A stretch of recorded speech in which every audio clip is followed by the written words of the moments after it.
Good afternoon, ladies and gentlemen. Welcome to Berlin, Germany. We are here in the ATR72, and we are here to take care of another Lufthansa Virtual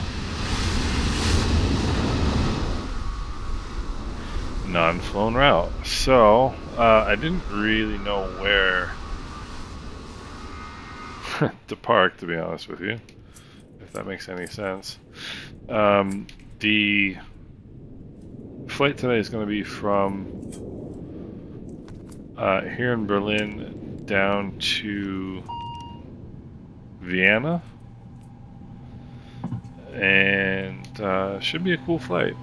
Weather's looking good.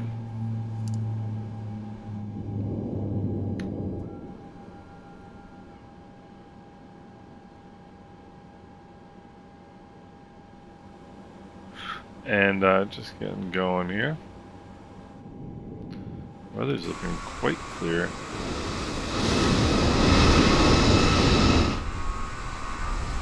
And looking pretty good in Austria as well. So, the astute among you will know already that Austrian Airlines does not have an ATR72, and if you thought of that, you'd be correct. Let's see, we're going to set the flight plan,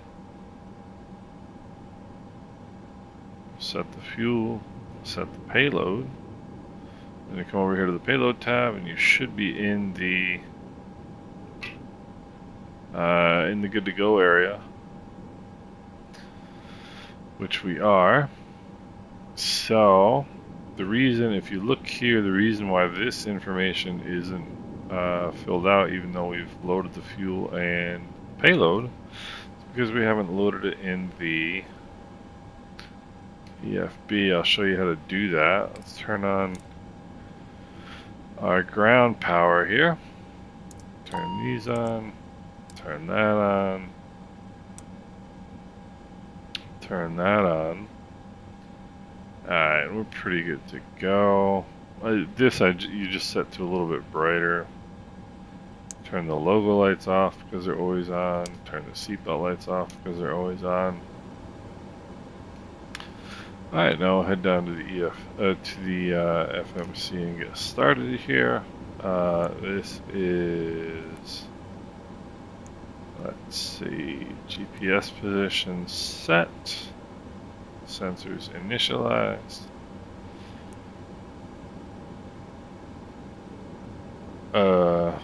Yeah, that's not our flight plan, is it? No, sir.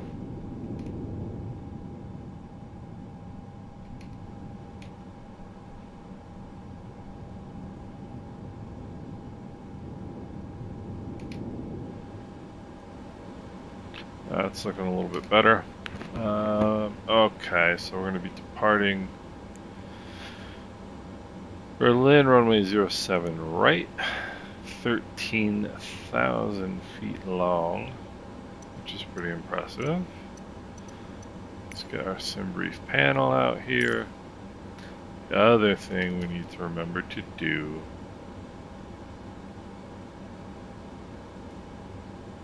is to start our ACARS. We'll do that.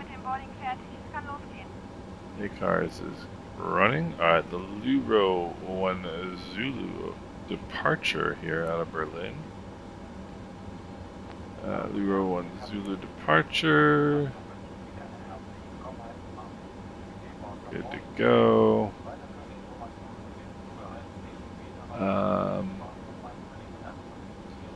Alright, then we're going to come down here into Vienna, Austria. We're going to go ILS. Well, let's go. Well, we'll just go this here. ILS 11. This says 34. We're actually flying 11. It changed. So let's go to this. Nico 8 West. Nico 8 Whiskey. Arrival. Nico 8 Whiskey. Arrival.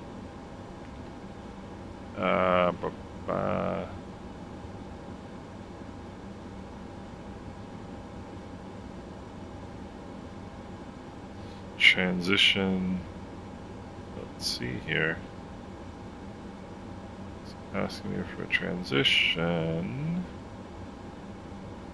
What are we looking at? Well, we're good.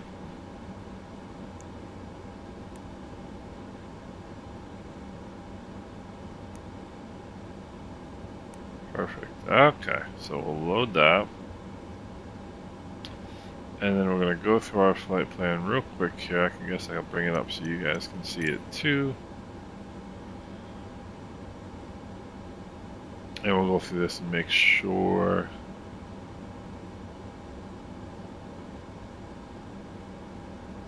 There we go. Got some cool new things, telemetry and such in our Navigraph charts. So 8059 Idobo Luros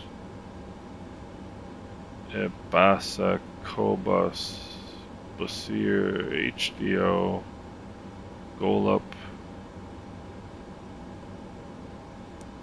Bitsy. We can get rid of that discontinuity. Go straight to Mekoff and then to Mabud, then WW 651.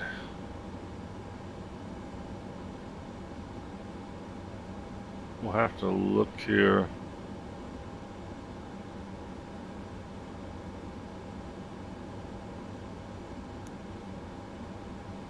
As we get down there. So 651's right here, so we're kind of missing a few points. But if we look, well, let's have a look here. Here's the arrival. Maybod. And my feeling is, since this doesn't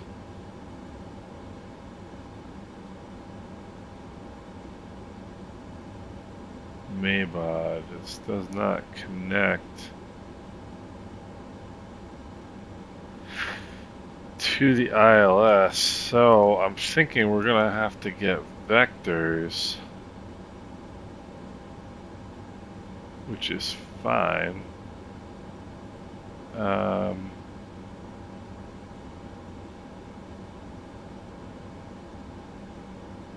Yeah, we're gonna have to get vectors. Alright, so anyway, flight plan overall looks good. We want ETA speed altitude. Let's get over here to performance. Alright, Berlin. Gotta get a, this is one of the things that, well, actually maybe on the departure chart. Should be on the departure chart. Transition altitude 5,000 feet. That's good. Let's get over here to Berlin, get some info. We want some info. Weather. META QNH 1023. Alright, 1023. Winds are 100 at 6. Temperature 252.12. No significant weather. Cab okay. Alright, so that's all lovely. We are parked right about here. Okay. Let's go to perf init. Cruise altitude is 21,000. I don't know what the difference is or what the time savings is supposed to be to type FL210 and you can just type 21,000. don't make no sense to me. LOWL, where are you in terms of our, okay, it's directly due west. LOWL, I'm just trying to figure out where, what my altitude is going to be if we're heading over to our alternate here. And I'll show you the way I think about that. So here's our destination, here's our alternate. Flight level 068 is the minimum along this airway. We probably won't fly it. Well, we might fly that airway if we go missed. LOWL. And so if the minimum on the airway is 6,800 feet, that's clearly at least the minimum I want to fly on the way over there. And plus you're going westbound, so that's an even altitude, so I'm going to put 8,000. We'll stick that up there. Here we get to our weights. Just press and hold that, release it, press and hold that, release it. And now that's got the 0 fuel weight and the fuel on board. That'll give us our gross weight. And that also tells us our trim for takeoff, which we set right here with, whoopsie daisy, with the trim button on the yoke. There's 1.4. Good to go.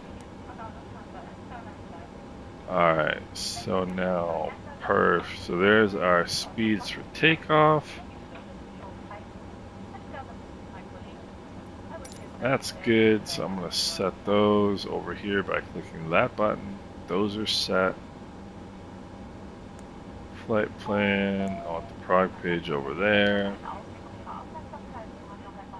Alright. Don't have an initial altitude from ATC. Don't know if we have ATC. Does not seem like we do. EDDB tower, we do 118.8. Alright, tower 118.8. Approach. Alright, ATIS 123.775.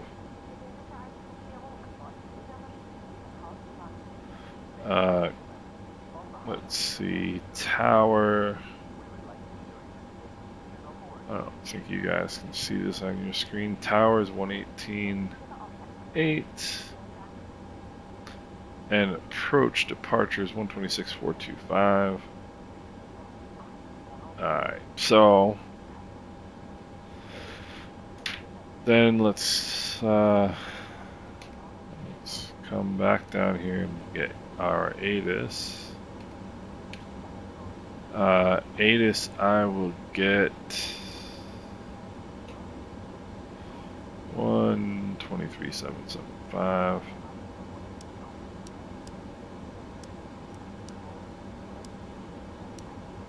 Breeze 6 knots, cab OK, temperature 25, 2.12 QNH1023 trend, no sig Berlin Brandenburg information alpha, out. Okay, information alpha. Berlin Brandenburg information alpha.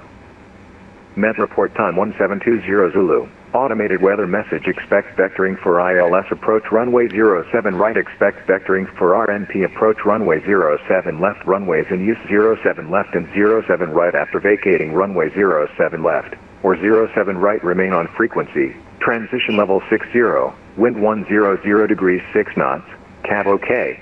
Temperature 25, right. 2.12 QNH1023 trend. No sig Berlin Brandenburg information alpha. Out. No. Met report time 1720 Zulu. Automated weather message, expect vectoring for ILS approach runway 07.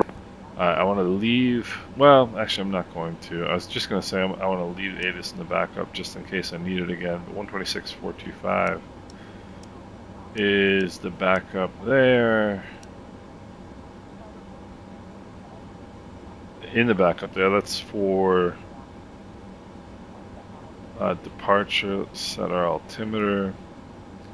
Want to get as much going as possible before I call for departure, or before I call for push and start rather. All right. I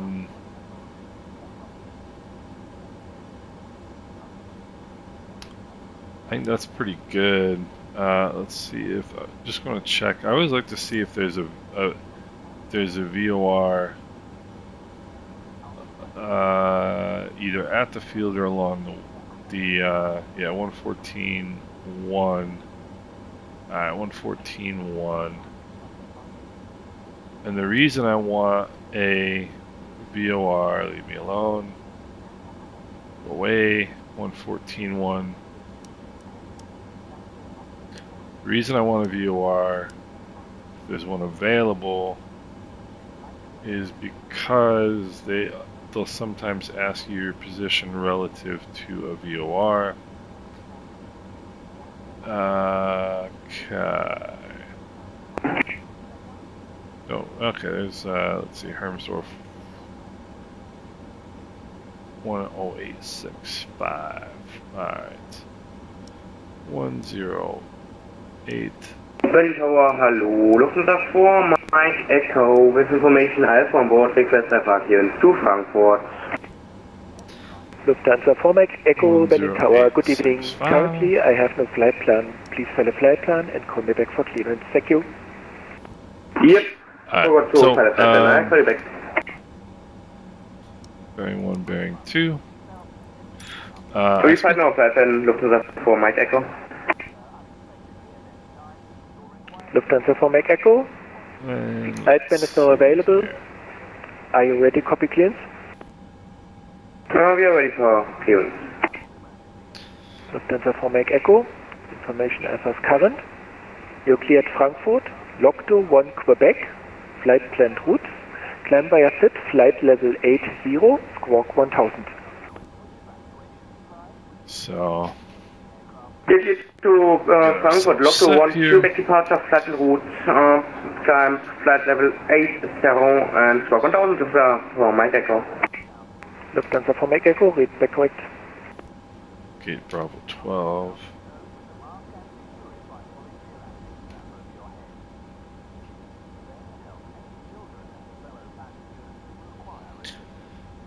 Alright.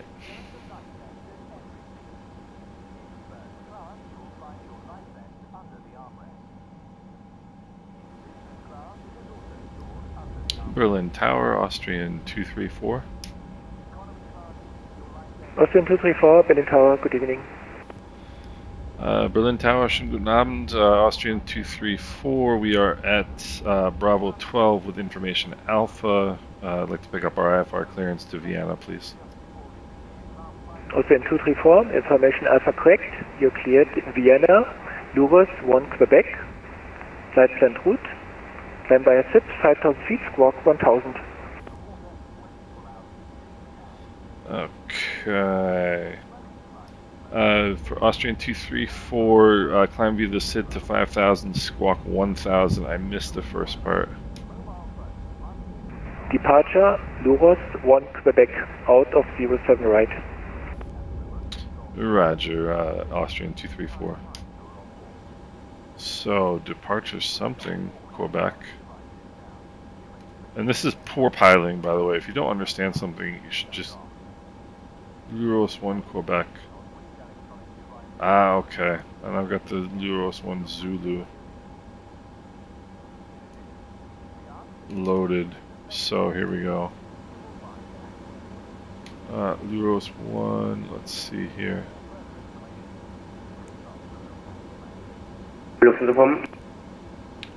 Luros 1 Quebec. We're ready for push and start for Mike Echo. Lufthansa 4 Mike Echo. Start and pushback approved. Face south. Push and start approved. Face south. Lufthansa 4 Mike Echo. 1 Quebec.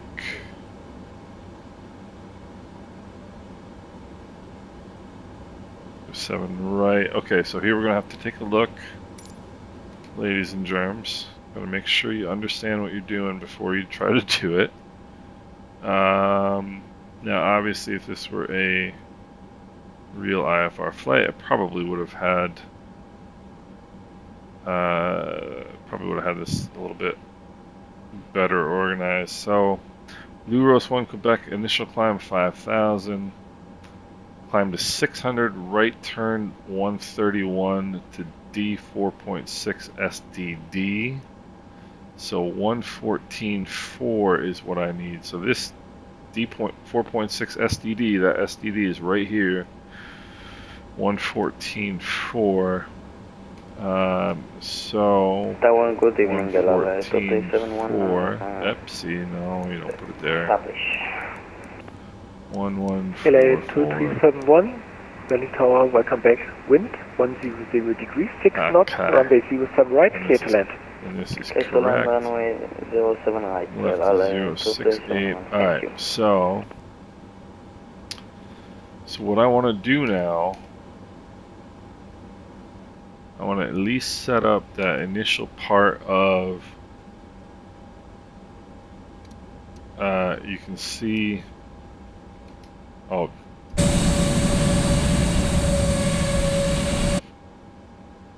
yeah, somebody just came and parked right on top of me, which is useful. Or loaded in right on top of me, one of the two probably loaded in right on top of me. But anyway, climb to 600, then a right turn to 131 track. So I want to set that 131 in my heading.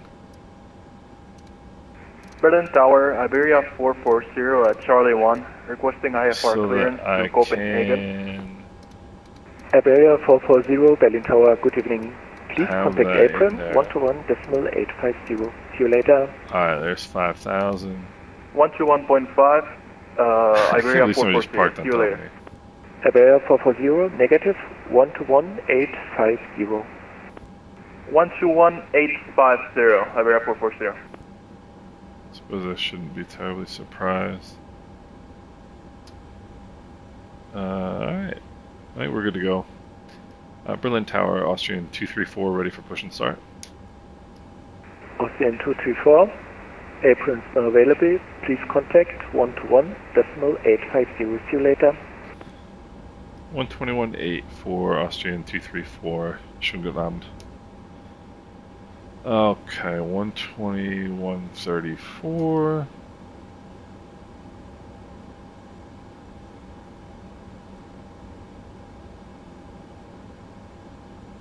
Right here it says 121.85, but we'll try 121.34. See what we get. 1, 2, 1, 3, 4.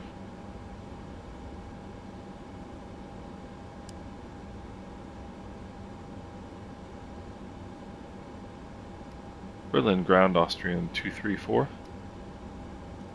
I don't think it's gonna come up. 121.85. No, should be 121.85. Alright, so 121.85. And let's try this guy. Clear set Garga, climb to 5,000, squawk 2110, Iberia 440. Iberia 440 negative, squawk is 2115 and please confirm Gerga 1 Quebec departure.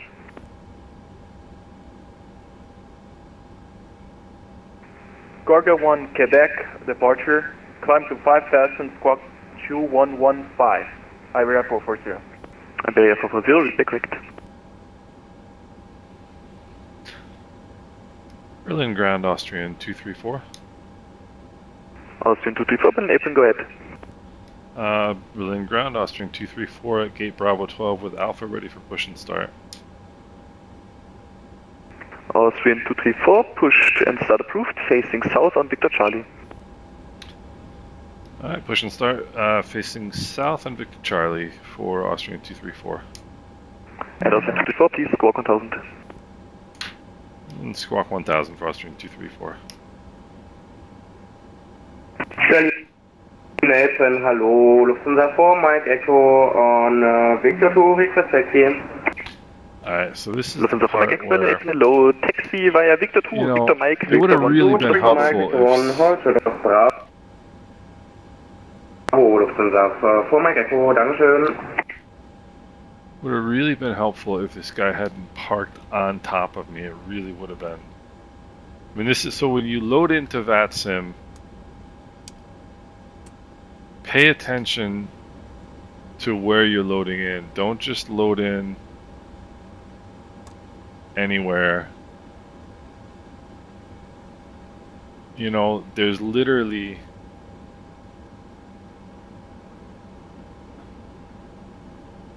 yeah, he just loaded in straight on top of me. I'm sitting here and he loaded in straight on top of me. There's 15 empty gates to the left of us and 5 empty gates to the right of us. And he parked right on top of me. So, you know, pay attention.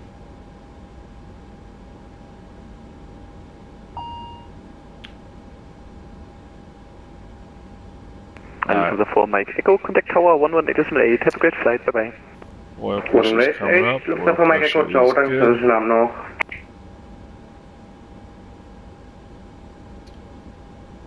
Alright, ITT's coming up and coming back. Now we can go to... Yeah, see this guy? I mean, he loaded in there. He loaded in there. I was sitting there. He loaded in there. Which is not super useful for me. Alright,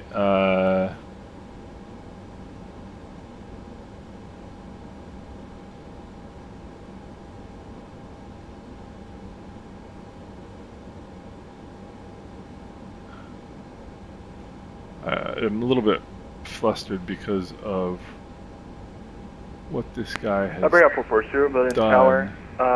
We have information Alpha at Charlie 1, ready to push and start. Aviate 440, this is still Berlin Apron, pushback approved, facing west.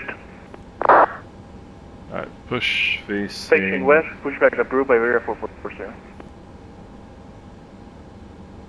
East on Charlie, Victor Charlie, so that's going to be the middle line here. Alright, before taxi, FWS recall. And it's kind of stressful enough without somebody doing something like that.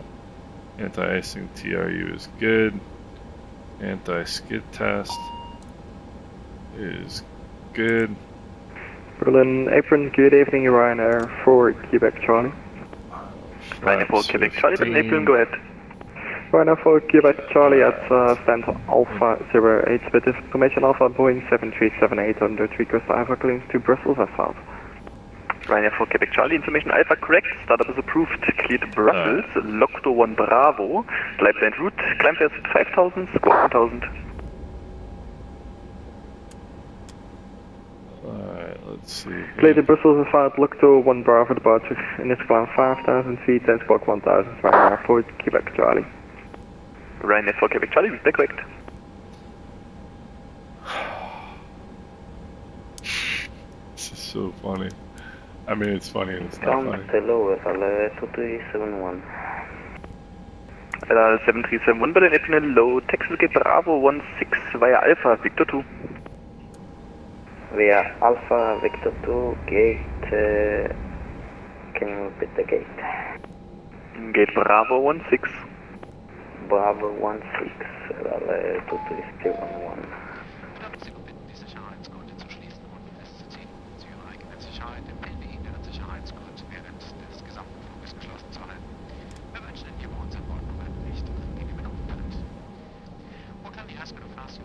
Now making sure that they are all tight. Pray out safety, recommend that you leave your seatbelt fastened during the entire route. Would like to wish you a pleasant stay along. I'm going to assume that this here is Victor Charlie. 7371, you know, on Papa 2, please turn right on Bravo. Do I need to turn now right or... Affirm now right. Affirm now right on Bravo.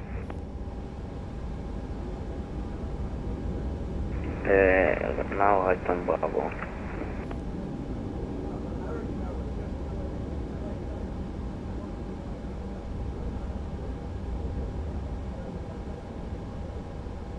Okay. Berlin ground, Austrian 234 ready for taxi. Austrian 234, squawk 1000 please. Squawk 1000, Austrian 234.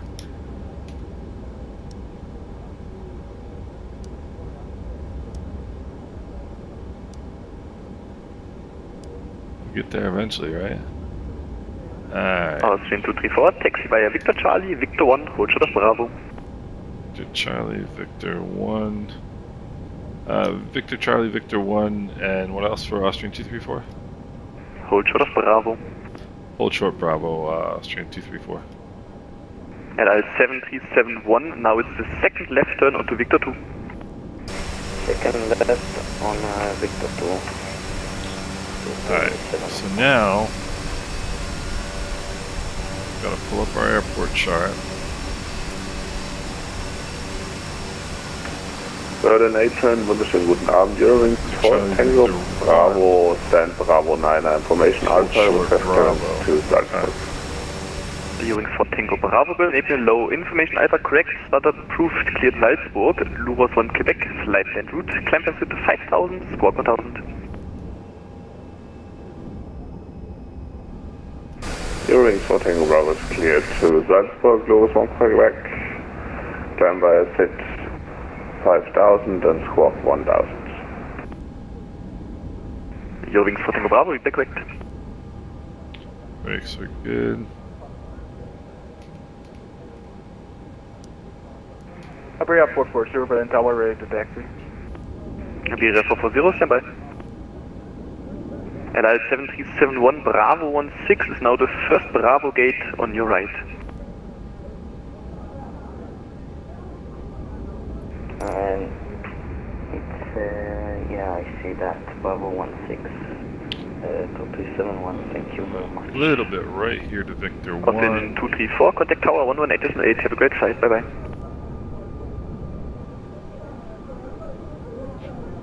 Victor 1, you see the sign there to our right. Austin 234, contact tower 118.8, bye bye. 118.8 for tower, Austrian 234, thanks for your help. Iberia 440, taxi via Echo, Victor 1, hold short of Bravo. Hector, Victor 1, hold.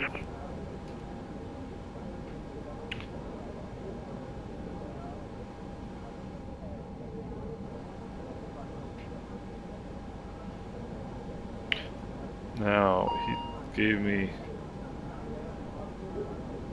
20. Berlin Tower, Austrian 234, holding at Bravo on Victor 1.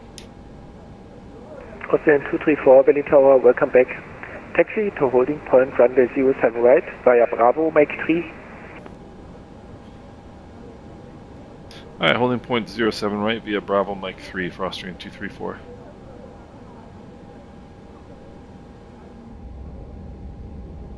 Alright. And the trick with these is on these airports where you're unfamiliar, which I am.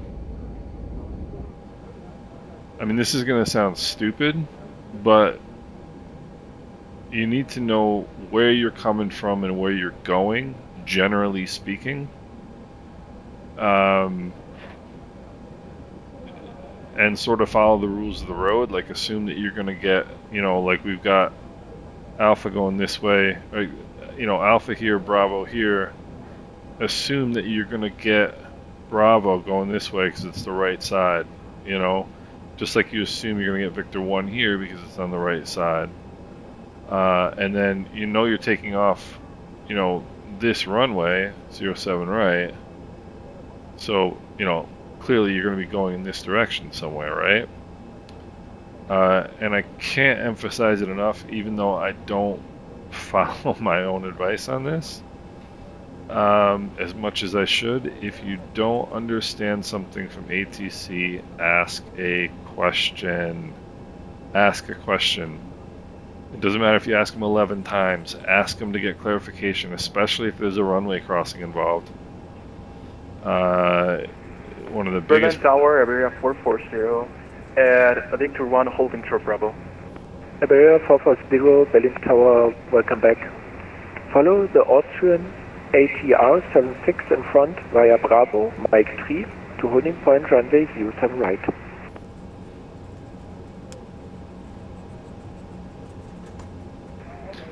Say again please, Iberia 440. Iberia 440, taxi to holding point runway 07 right via Bravo, Mike 3. Taxi to 07 right via Bravo, Mike 3. Alright, so takeoff briefing, we already know. Climb to 600 and then that right hand turn. It's got IS mode and nav mode. Heading hold and LNAV. Alright, gust lock, flight controls. Spoilers are looking good. Transponder and TCAS looking good. Boost function, don't need it. Airflow is good. We got a couple more to go here. Let's alert the cabin crew. Engine bleeds are good. External lights, we'll worry about those here in a second. Lateral flight director bar is good. Rudder cam, good. Alright, we got Tango coming up here. There's Tango. Next one is Mike 3, holding point. Which is going to be right over here.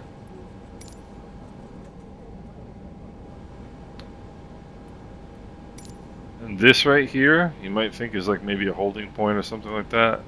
That symbol is for the ILS Critical Area, and what that is, so ILS signals are radio signals, you know, and we are operating a humongous piece of metal that has a lot of electronics in it, which is really, really good at Plane 234, wind 090 degrees, 5 knots, runway 07 right, cleared for takeoff. Clear for takeoff, runway 07 right, Austrian 234. And we're really in a good spot to be able to, you know, we're a really good object to be able to screw up a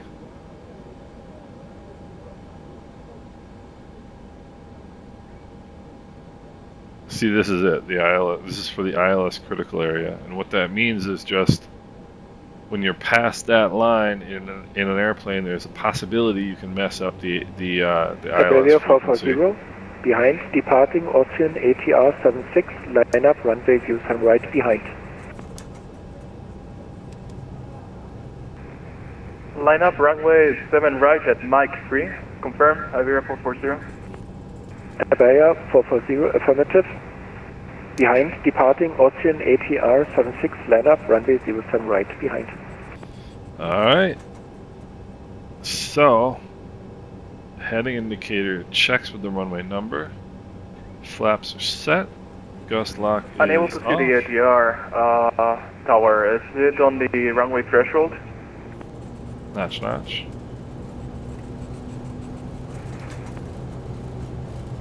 The ATR is just departed. Instruments looking good.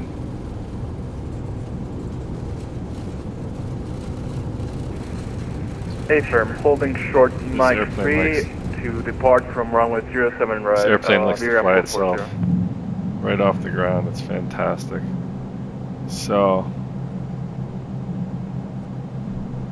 Iberia 440, line up runway 07 right. Climb to 600 feet. Line up and wait 07 right, Iberia 440. And then we can go yaw down. Austrian 234, contact departure 120.625. Have a nice flight. 120.625 for Austrian 234. Schönen guten Abend. Don't say. 120. Tower, good evening. Ryanair for Quebec Charlie holding short Charlie. Ryanair for Quebec Charlie, Berlin Tower, good evening. Taxi to holding point runway 07 left via Charlie, Lima 2. First, fly your Charlie airplane. to Lima 2, runway 07 left, Ryanair for Quebec Charlie.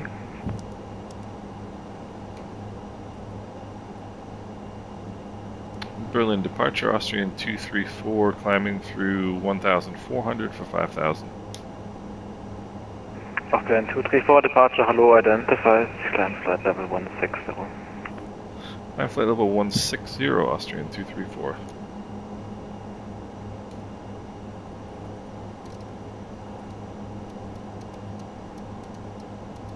Want this a little brighter. So it wasn't ideal, the takeoff. I think I handled it pretty well. The only thing is maybe could have had the frequency ready for departure. Alright, landing gears up, flaps are 0. Power management climb, engine bleeds are good. Taxi and takeoff lights coming off. Alright, altimeter 5,000. Alright.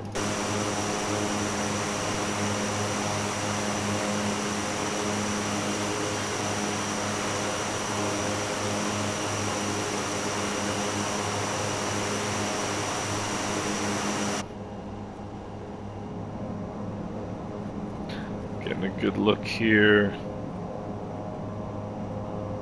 as we depart Berlin.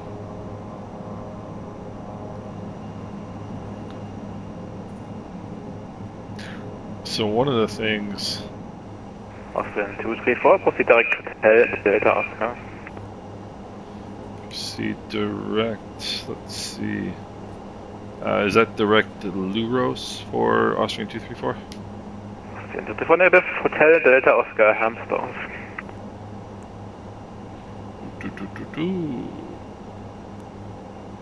I don't see that.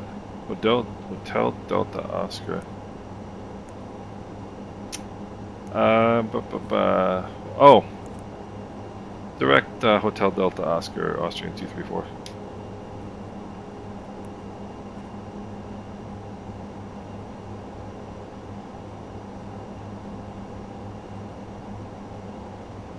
That's another good tip.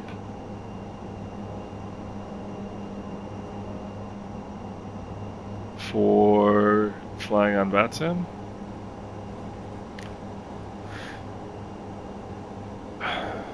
So if you don't, I mean, well, let me do it a different way. Let's see that we're past our standard altimeter. Okay. If you get a direct clearance and your IFR,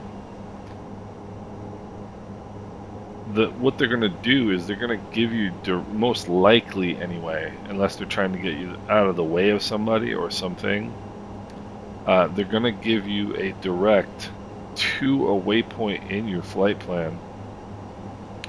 So anytime you hear, you know, direct whatever, just get right to your flight plan. No matter what airplane you're flying, get right to your flight plan. Usually it's going to be like relatively soon, right? Like it's unlikely that they're going to give you like, you know, a waypoint at the end of your flight plan. You know, they're going to give you a waypoint relatively close to where you are. So just go into your flight plan and have a look. And, you know, it took me a second that time to get it, but you know, I just didn't understand them the first time, and I heard Delta Oscar, and then I was looking and saw the waypoint. So we can get rid of this. turn off. Berlin departure, Iberia 440, 5000 at Gurga 1 Quebec, sit. Iberia 440, departure low identified, climb flight level 160. Climb to flight level 160, Iberia 440. So one of the things that I noticed... Austrian 234, contact Bremen 124.175, cheers. 124.175. 124.175 for Austrian 234, schönen Abend noch. 124.175. Departure, good evening, Ryanair for Quebec Charlie passing 4,200 feet. Ryanair for Quebec Charlie, departure low identified, climb flight level 160. Climb flight level 160, Ryanair for Quebec Charlie.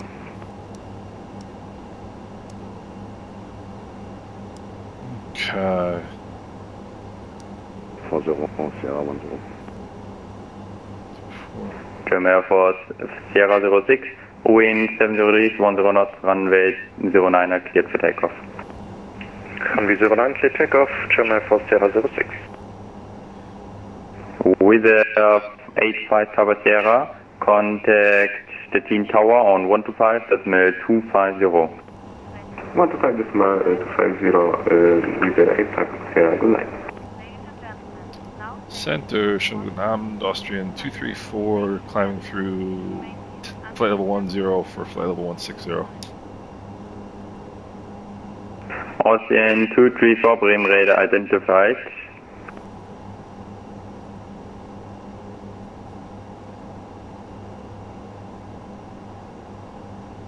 Waiting for him to give me 210, yeah. German Air Force Sierra 06, passing 2000, turning right, chart up. Austrian 234, climb flight level 210, and yeah.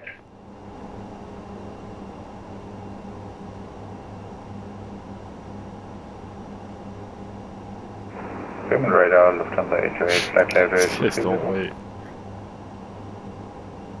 Lufthansa 808, Bremen radar identified. And Austrian 234, climb level 210. Flight level 210, Austrian 234. German Air Force Sierra 06, report passing altitude. Passing 6000, inbound target. German Air Force Sierra 06, turn left heading 190 for separation. Left 190 for separation, German Air Force Sierra 06. So when you check on with a new frequency, Ryanair 246 Lima, when ready, descend flight level 130 to be leveled at Botla. When ready, flight level 130, level by Botla, 240. Flying Bulgaria 439, descend flight level 140. Sending flight level 140, coming 439. Bremen radar, good evening, Ryanair for Quebec Charlie, and direct Mike Alpha Golf, passing flight level 110. Ryanair for Quebec Charlie, Bremen radar identified. Oh, cool. Climb flight level 300. Climb flight level 300, Ryanair for Quebec Charlie. With go 2 kilo uniform, contact Warsaw radar 125.450. Where's that airport go? It's right there.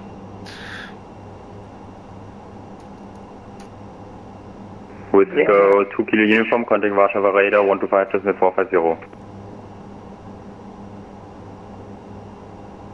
With the 1 Papa Lima, contact Sweden Control 127.750. Lufthansa 1 Papa Lima, what was the frequency? Frequency is 127.750. 127.750, German Air Force Sierra 10, contact Bremen radar 125.850. 12585, Air Force Sierra 10, Sierra. German Air Force Sierra 06, proceed direct Berin. Direct Berin, German Air Force Sierra 06. Ryan 152. Ryan 152, Bremen radar, hello, identified. Bremenradar, moin, Speedway 5 Echo Bravo, descending 250 to reach at VATSIM. So once I get a second here, Iberia 440, Bremen radar at 16,000 Gerga.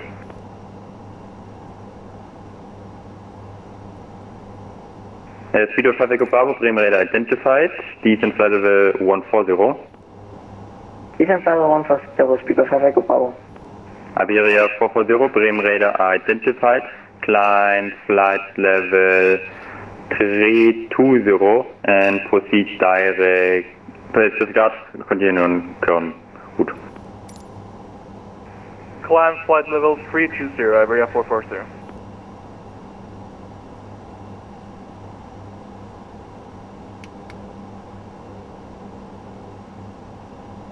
What I was going to say Let's earlier. go to Kilo Uniform, Bremen radar. Let's go to Kilo Uniform. Let's go to Kilo Uniform, contact Warsaw radar 125.450.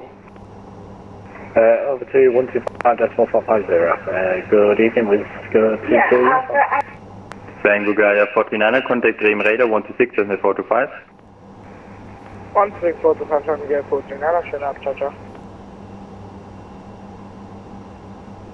Austrian 234, Monit Unicom 122.8, bye-bye. Austrian 234, Unicom 122.8, schönen Abend noch. Live on the 828 for sequencing, turn right heading 170, descent flight level 220. Right 170 down to flight level 220, Lufthansa 88. German FMC Sierra 06, contact Bremen radar 125.850. Alright, now we're on Unicom. Now I can finally talk for a second. So, observations on the first part of the flight. Things I could have done better. Have your frequencies kind of laid out in a way, you know, that makes sense. That should be helpful. The biggest issue really is you're flying a crewed airplane single pilot, and that's not how it's supposed to be done, clearly. And there's a reason for that, and there's a division of labor on the flight deck. The division of labor on the flight deck is generally one person flies and one person communicates. In this situation, you know, clearly I have to do both. I like to use a program called Volanta, Victor Oscar Lima Alpha November Tango Alpha. And Volanta is a free program. There is a paid version of it, but what it does is it tracks your flights, and it also has all the VATSIM frequencies and all that stuff.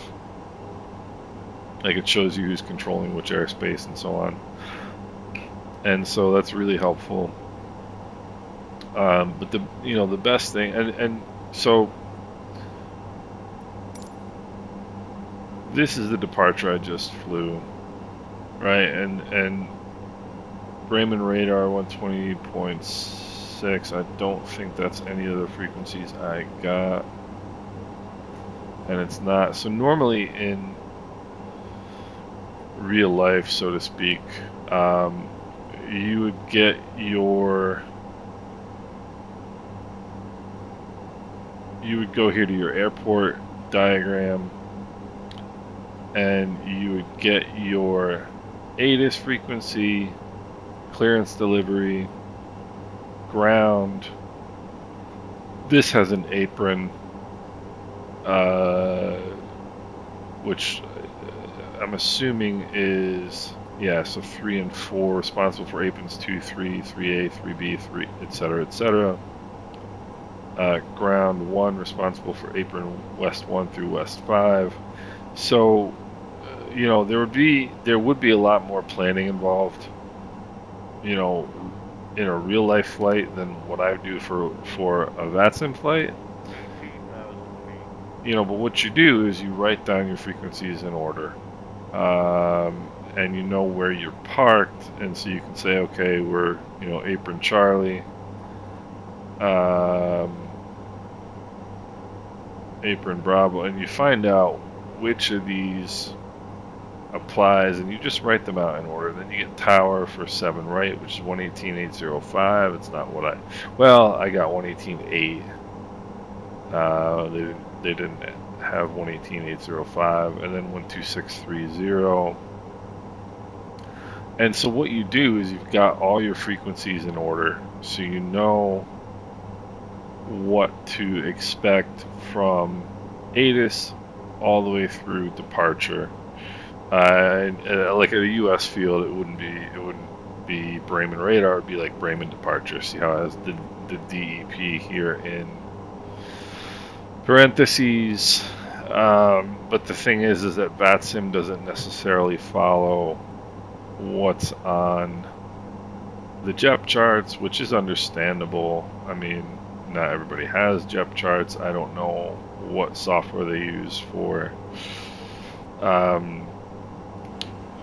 you know, what software they use for the controllers. They may have older versions of the charts for the controllers to use. Who knows? But in real life, you would have all your frequencies laid out, and you know, this is obviously your backup. And as soon as you switch, you know, let's say you're going from ground, you know, to apron, right? So you go 121.705 is in your backup. Or excuse me, 127.05 is your active, and then 129.605 is your next frequency you'd have it in the backup.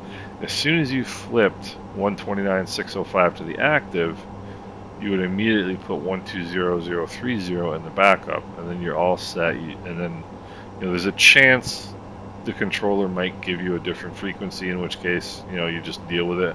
But in all likelihood, they're going to give you what's on the chart. It's the whole reason they put it on the chart.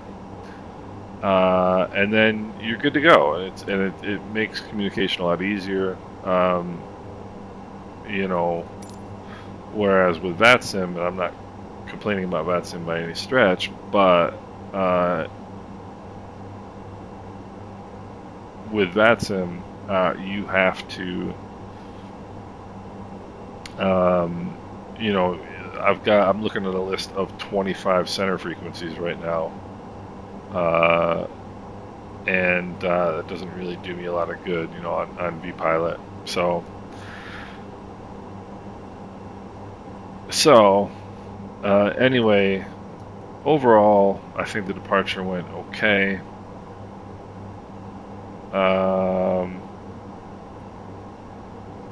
127.575. They probably aren't going to want to talk to me. 127.575. I'll put that in the backup anyway.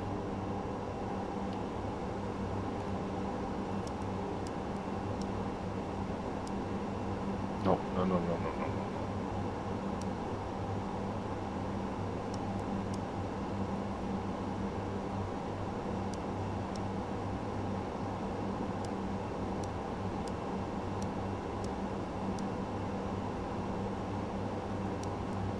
So that would be that's the next.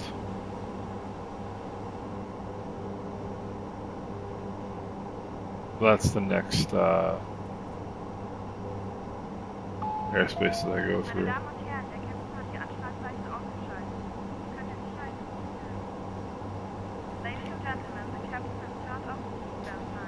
I like these new window screens. I just wish they were removable. Like, I wish I could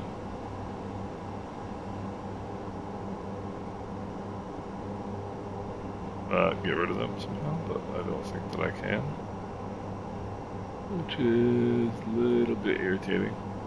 But so anyway, in terms of communication, I could have done a little better job probably.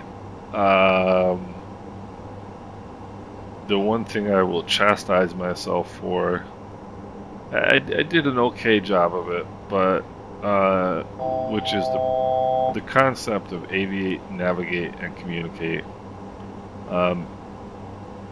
Pilots, even experienced pilots, are often in a hurry to get back to air traffic control. They feel like the quicker you get back to them, like the better a pilot you are. I don't know what the thought process is, but we're always in a hurry to get back to ATC when they call us. And the reality is, your main job is to fly this airplane. If you are on departure and you're in a, departure is a heavy workload environment. There's a lot going on. Don't divert your attention from flying the airplane to responding to ATC, even if they call you back, and repeat their instruction, unless the instruction is safety related, right? If they call you and say, traffic, 12 o'clock, 3 miles, same altitude, type in direct, what do they say, type in something unknown, like, okay, that's a safety issue, but that's also an aircraft control issue, where now you got to get your eyes out of the cockpit and look for that traffic, and then try to avoid it if you need to. But if they're calling you saying, even if it's like with me, proceed direct whatever, it took me a while to get back to him, proceed direct Hotel Delta Oscar, because I was looking for Hotel Delta Oscar, and sometimes it's almost like panic sets in, you're nervous about the fact that you're not answering.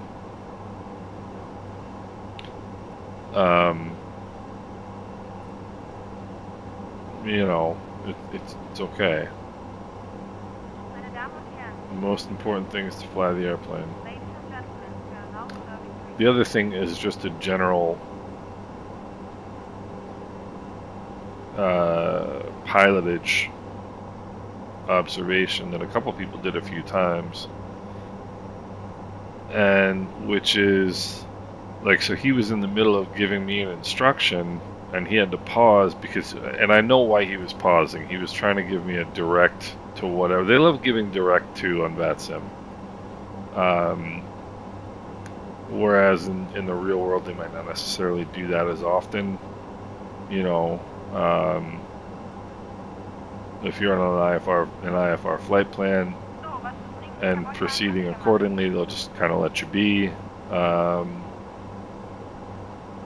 But they love giving direct twos on VATSIM, which is fine.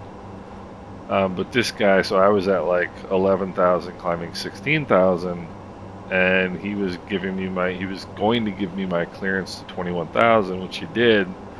But what he was trying to do was then give me a clearance to another waypoint, but it just didn't really make sense. And he eventually figured that out, because I was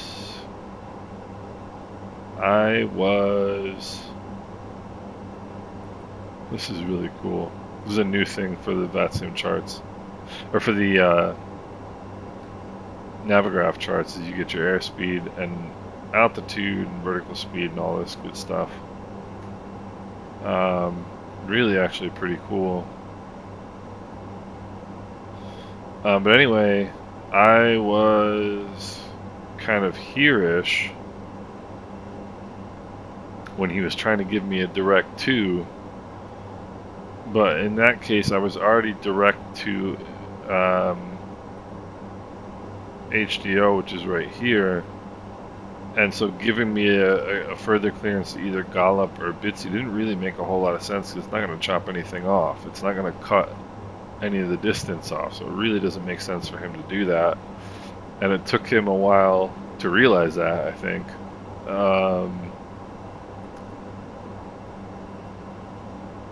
And that's kind of part of when you get to a certain level as an instrument pilot and you know what to expect. Pilots and controllers really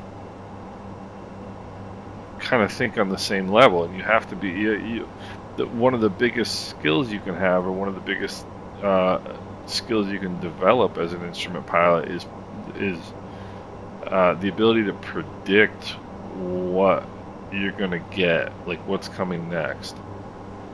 And there's a lot of ways to do that. There's a lot of little tricks. Like, let me finish my first thought, which was that, so he's trying to give me that clearance, and he kind of got stuck in his own mind, like where he's going to clear me to, you know, as he's realizing it doesn't make any sense to clear me to a new waypoint. You've got two people actually, jumped in on frequency as he's in the middle of trying to tell me something. And yes, he took a pause, and yes, he, you know, there was kind of a pregnant pause there.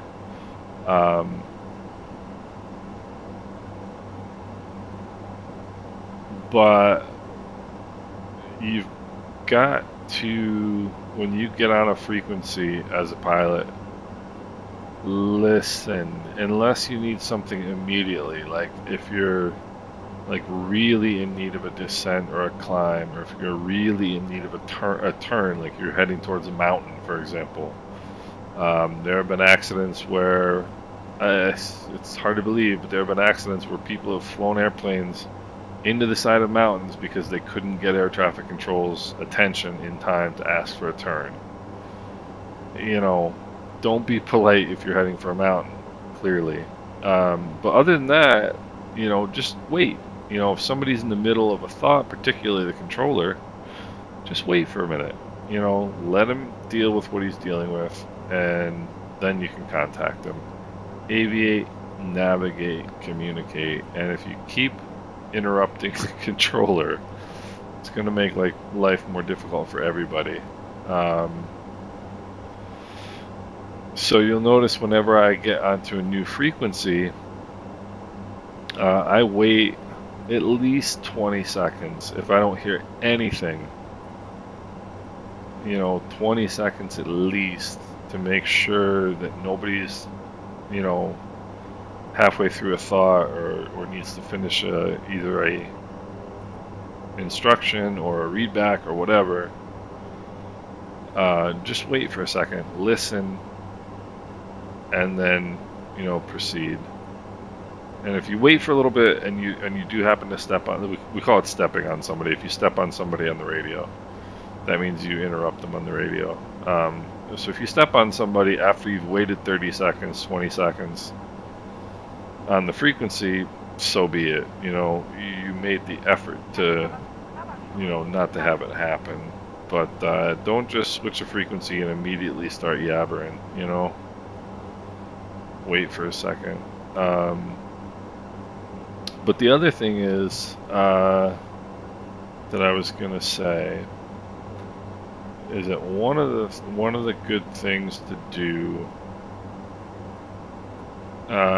one of the good habits to get into when you're IFR, listen on frequency. Let's say you're, you know, I don't know, 50 miles out or whatever, 30 miles out, and you're, you know, inbound to an airport, and you're on approach frequency, but you've got, you know, 3 or 4 airplanes ahead of you. You may have, you know, there may be airplanes going to different airports, so all of their communications might not be relevant to you. But you know, listen to what the controllers are giving the planes ahead of you. And it may seem really obvious, but a lot of people don't do that. You know, listen to what the controllers are saying.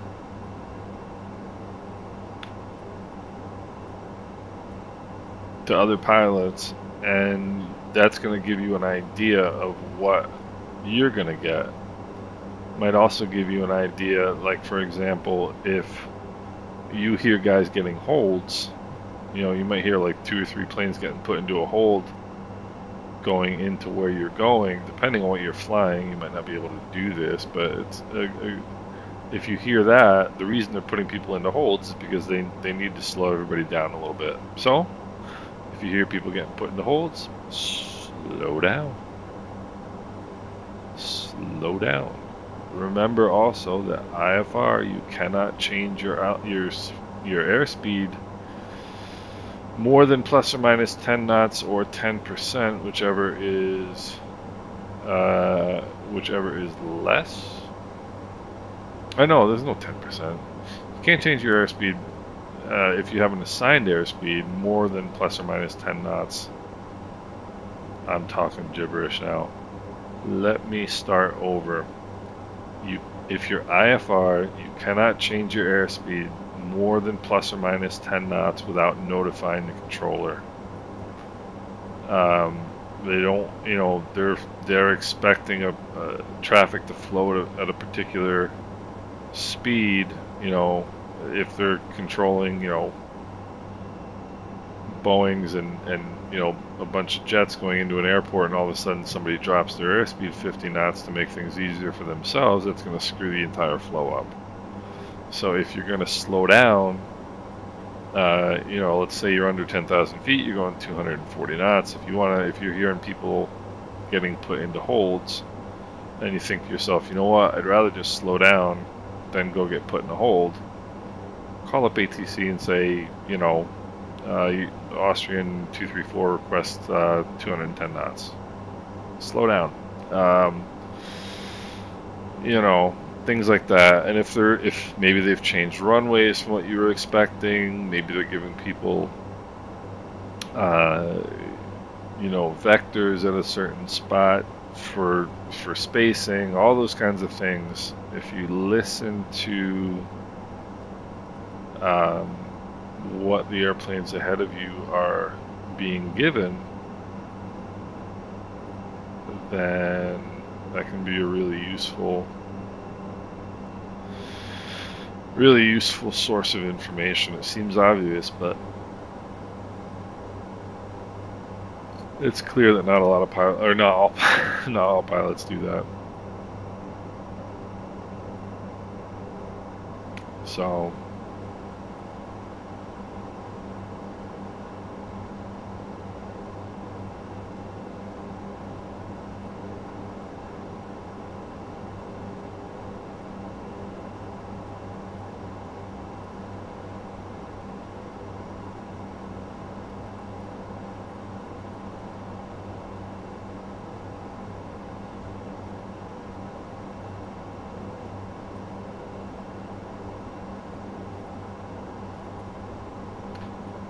there's another plane,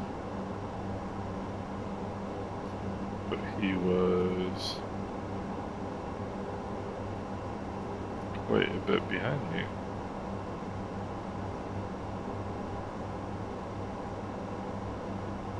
Quite a bit above me, rather. So, remember I said there was another frequency.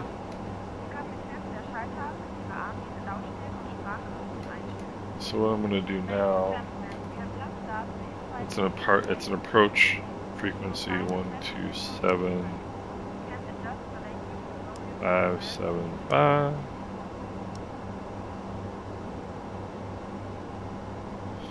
It's an approach frequency, so it's not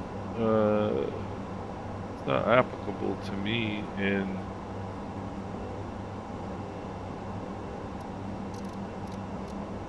Radar, dobrý večer, Skytravel 1615.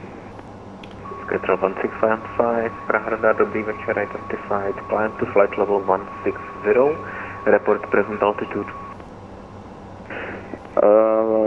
Climb to flight level 160 and report when at design altitude, Skytravel 1615. Skytravel 1615, negative, report present altitude.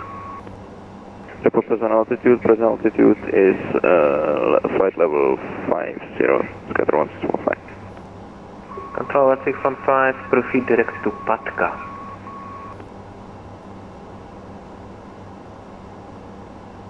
Proceed direct to Patka, Skytravel 1615.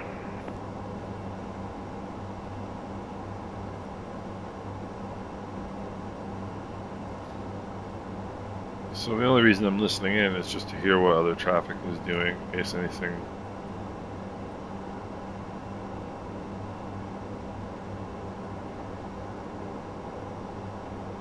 might affect me. Which it's not going to. Prague is right off the left side here.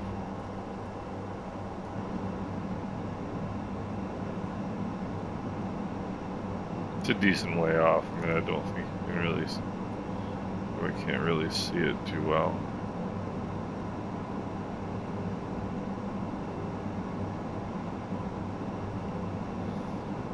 But let's see what's up in the cabin. Not a whole lot.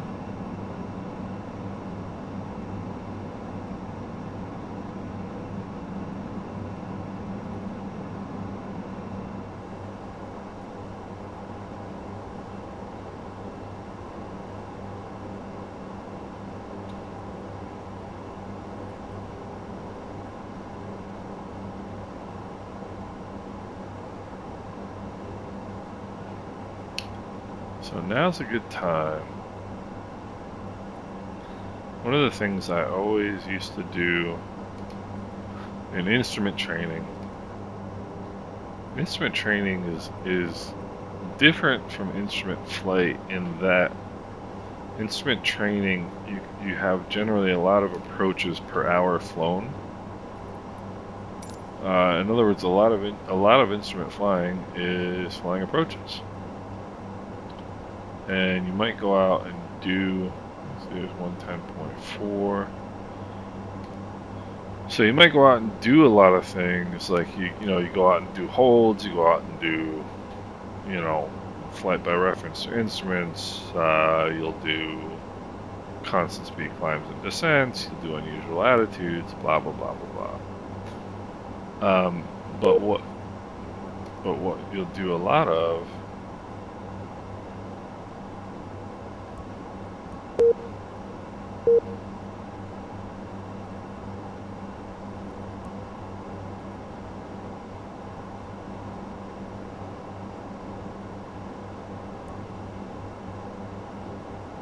a lot of is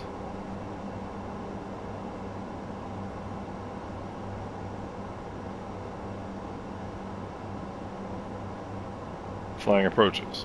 So I don't know why that just happened. You'll do a lot of flying approaches, and so you may go do a couple different things, like I just mentioned. What did I say this was? 110.4. No.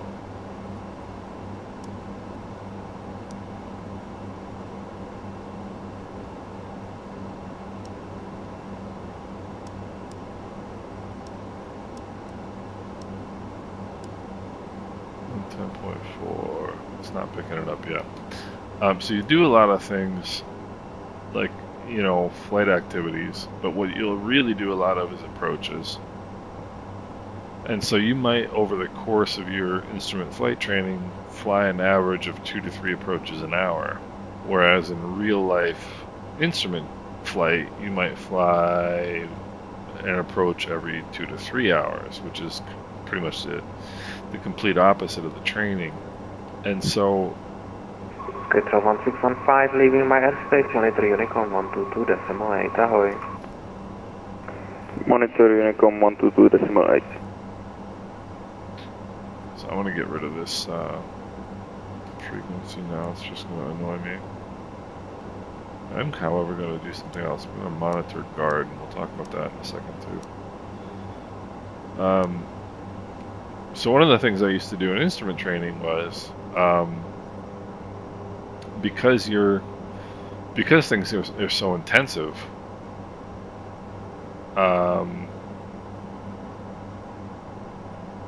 when you do get like a second to breathe, it's almost like, whew, like, it's like a relief for a little bit. But you really can't let your guard down in instrument training, because you're just basically always like always either getting ready for an approach or setting one up or whatever.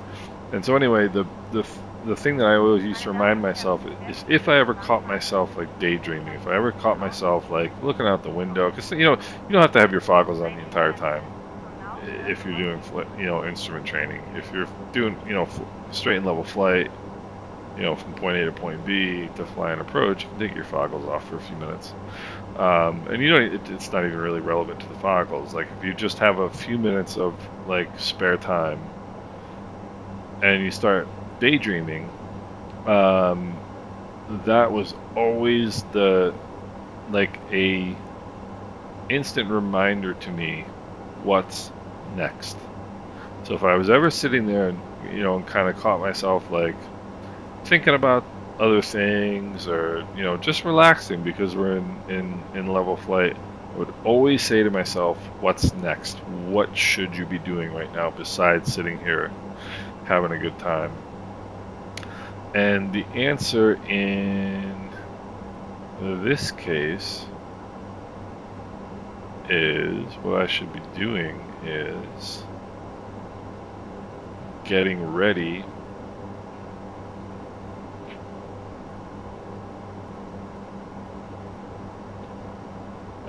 for the next part of the flight, which is the approach. So let's go here.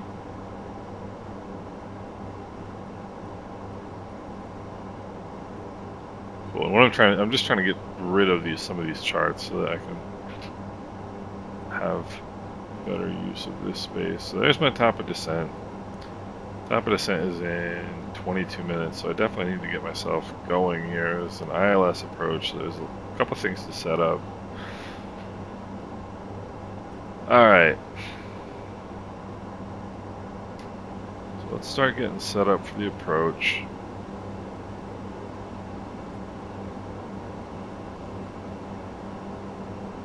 I don't know why sometimes that thing is right in the way and sometimes it's not.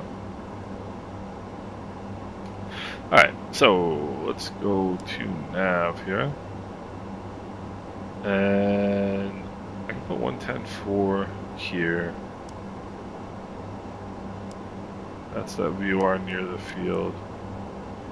And then that's going to give me a distance once we start getting closer. Alright. Localizer is 110.3.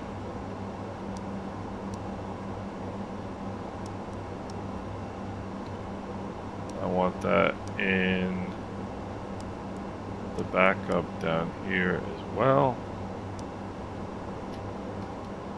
Alright, now here's a little trick for the ATR. We need to put in the heading of 111, which is the final approach course. But how do we do that while we are flying? What we do is you sync the heading bug, go into heading mode, switch this to ILS 1, and then change the course to 111. Yay. My dog just sneezed behind me and scared the living daylights out of me. So there's 111 on the course. Now we can set this back to FMS 1. Back to nav. We're good to go on this side. Go over to this side. Alright.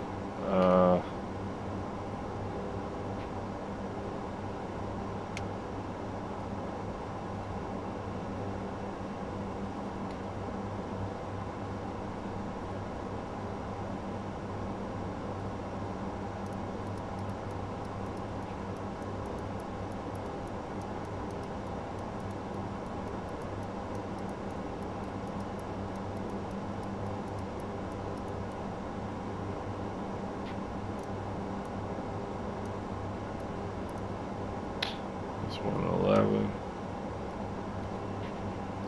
Alright.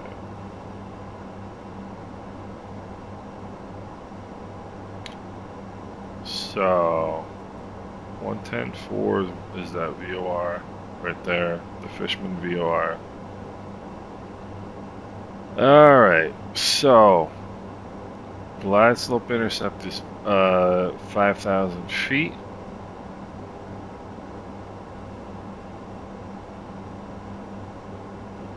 So I want to take a look at my flight plan.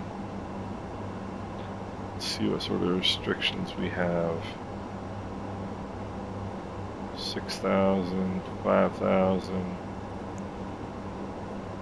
5,000 FF11, which is right here. Alright, so it should meet those restrictions.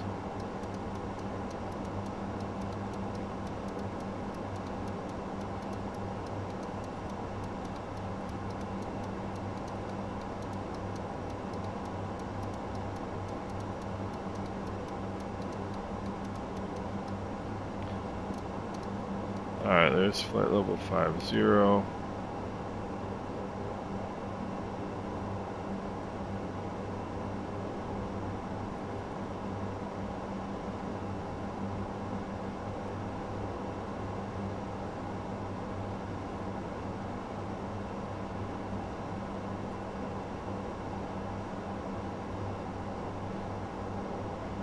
Alright, we got ground, tower on 119.4.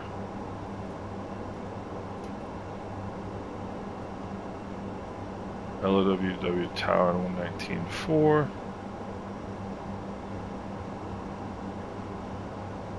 So, and I've actually just realized that I kind of skipped a step.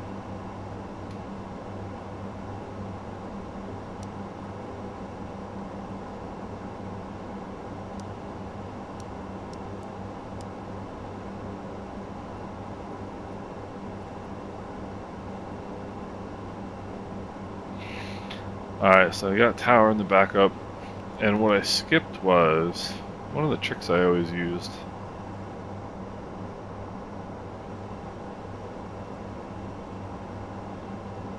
To kind of remember, jet charts are everything's done in order. 119.4. For example, you know, you read left to right, top to bottom, just like you read any, you know, like you read anything else. And so to kind of remember what order to do things, whenever I looked at the chart and you see the ATIS or, you know, whatever the weather frequency is up here, and it's always the first box in the upper left, and that always reminded me, first things first, get the weather. So, first things first. Weather 1620 Zulu.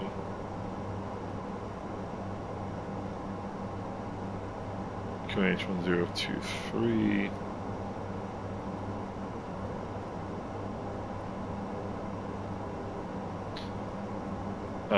I like Boeing's because you can put it in the backup and just check it, change it when you get to whatever, but you can't do that in this airplane. The other thing you can do is set it in your backup display here, but you can't change that. These are linked in this airplane, so you just have to remember to change it. Alright, so let's see here. Is there ATIS?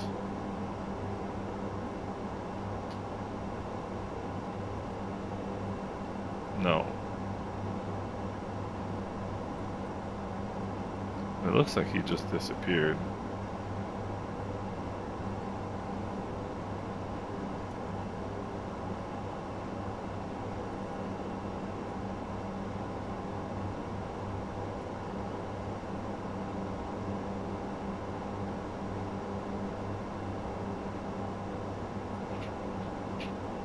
Anyway, 1023, winds are 180 at 3 knots, which is basically nothing. Alright, so if he calls me, he calls me, but I think he's dropped offline.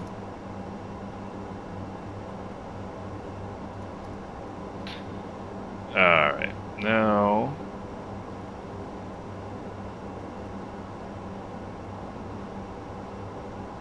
alright, glide slope intercept is 5,000. ILS decision altitude is 775.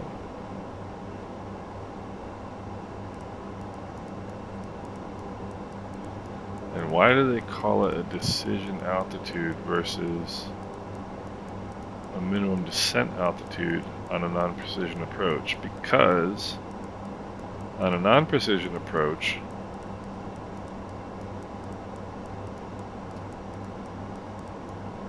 you know what? As a matter of fact, I want to put in 780.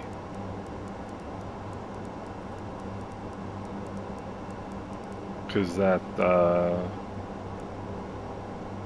MDA 780, even though this is not an MDA, it's a DH.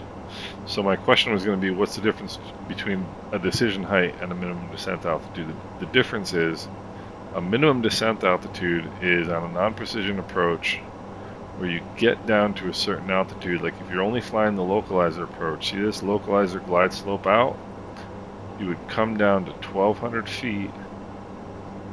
Just you see localizer 1910, field level is 600, or yeah, 575.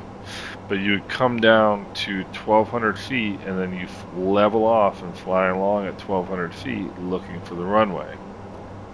And if you see the runway, you can proceed. If you don't, you know, you have to go missed. But a decision height is an altitude that you descend down to, in this case 775 feet, and when you hit 775 feet you make a decision. Either you see the runway or you don't. If you see the runway environment, you can proceed. If you do not see the runway environment, you have to go miss. And what is the runway environment? Well, this little thing can help you in terms of what the runway environment is. So there's a PAPI on the left-hand side of the runway, precision approach path indicator. That's the 4 lights that give you the precision approach path. Usually it's the same glide path as the approach, but not always, the ILS, but not always.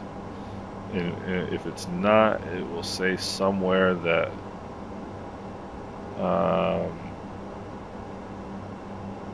it'll say glide slope, it'll say visual glide slope not coincident with ILS frequency or something like that. So precision approach path indicator, your PAPIs, has a high intensity approach light system, otherwise known as the rabbit. So there's those two things are part of the runway environment.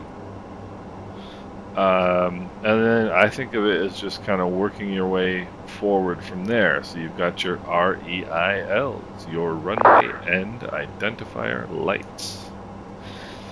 You have got your touchdown zone markings or lights. At big airports, they'll put lights in the touchdown zone embedded in the runway. And those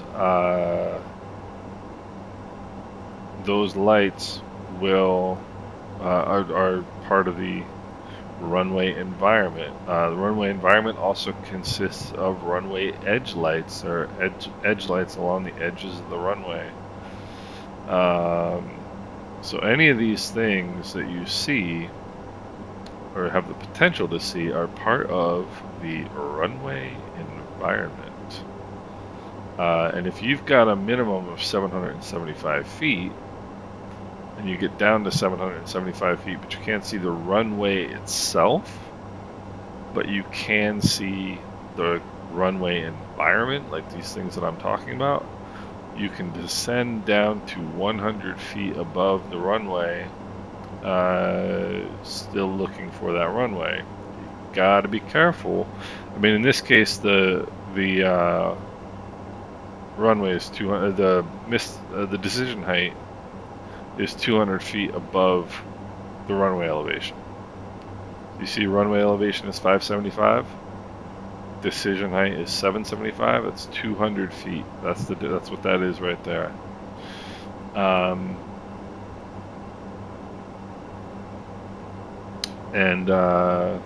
Let's see, 6 minutes to top of descent.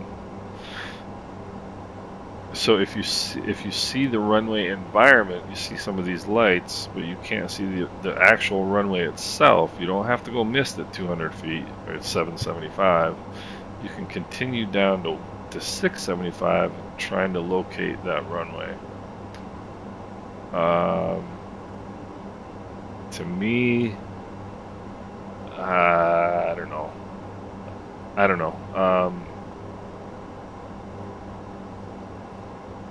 What I'm kind of thinking out loud, I think to myself, is that, you know, if I were doing this in a Cherokee and I came down and saw the runway environment, the problem is when you're single pilot, let's say you see some lights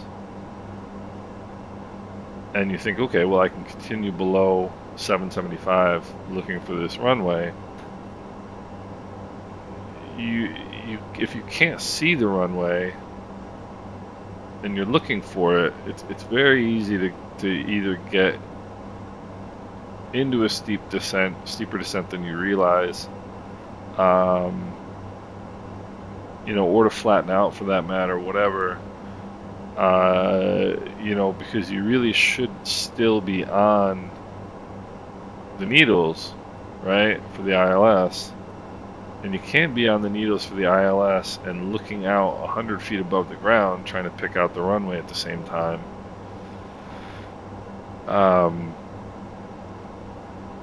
You know, so the cool thing about my airplane is that we're just before top of descent here, so we can go into vertical speed mode down 1,000 feet.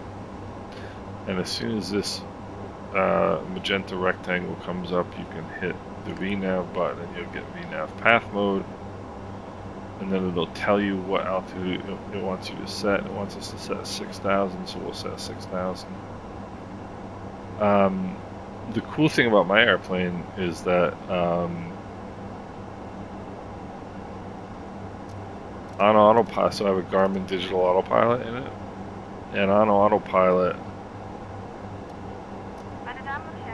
on an ILS or an RNAV approach, it will fly the airplane literally right onto the runway. It'll fly the airplane right onto, just recall, it'll fly it right onto the 1,000-foot markers without me doing anything, which is kind of cool. Because you always kind of run through these scenarios in your mind, like what would happen if, etc. You know, what would happen if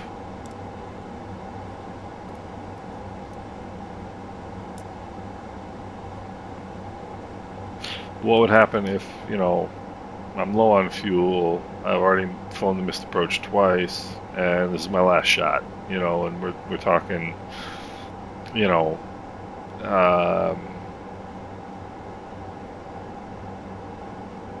visibility down to very low, clouds are low. What are you going to do? Well, in my airplane, you set up for the ILS or the RNAV approach, get the airplane configured, and I would just fly it right down the ILS, and you know, if there's no visibility and I don't see the runway before I hit it, so be it. But in all likelihood, you'd see it at least a little bit before you hit it, and then you could, you know, try to flare a little bit. But that's what I would do. in that situation, which is a really cool feature to have in a general aviation airplane. Anyway, landing elevation is set. Let's set our nav performance here. Runway 10. Vienna traffic, Austrian 9 to establish on ILS runway 16, Vienna traffic. Alright, there's Vienna. What am I looking for? What am I looking for? Transition altitude, that's what I'm looking for. 10,000 feet. QNH is 1023.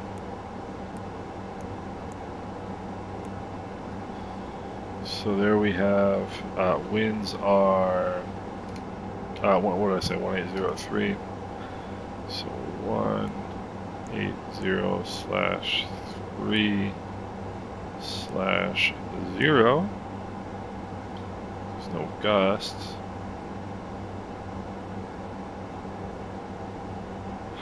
I'm starting to question myself. Do I want to land runway 16? I'm going to stick with what I have, simply because I'm already set up for it.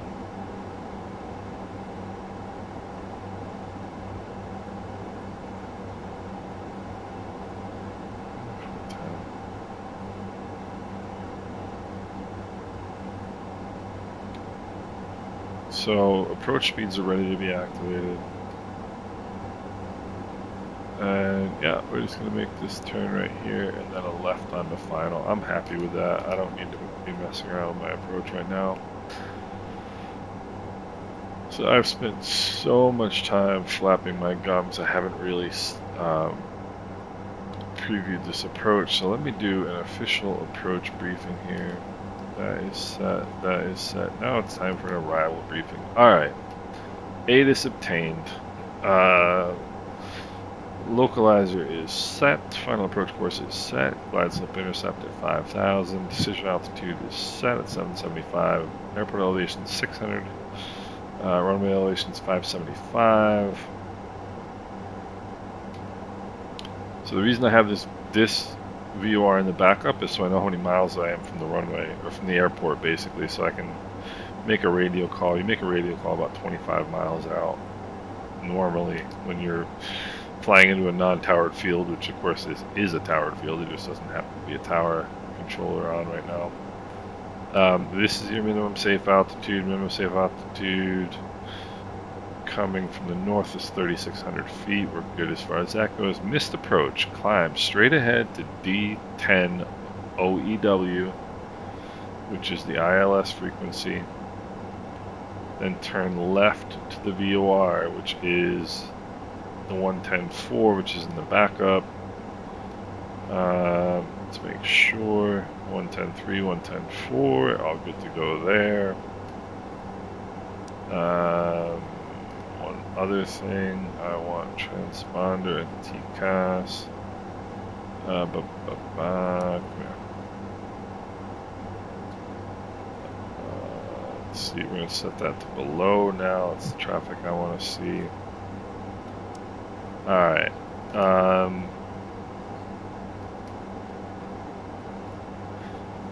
Vienna traffic, Austrian 234 is 25 miles to the northwest, inbound runway 11, Vienna.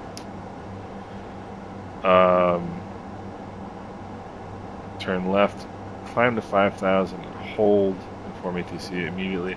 So this would be a heading, this is a non-standard holding pattern because it's the left-hand turns. So I would enter this here and I would do a teardrop entry, which is outbound outbound plus 30 because it's a non-standard holding pattern. So I would fly Vienna traffic, Austrian 902 X-ray on final ILS runway 16, Vienna traffic. So 340.010, so I would hit this and turn right to heading a 010, fly outbound for 2 minutes, and then make a standard rate left-hand turn around to heading a 159 inbound, and then just make my holding pattern. Localizer, glide slope out. These are your DME readings and your altitudes. It's very helpful even for reference if I'm not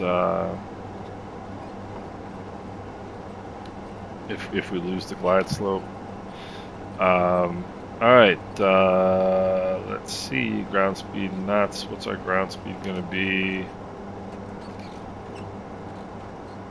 Ground speed's gonna be, what, 104 knots?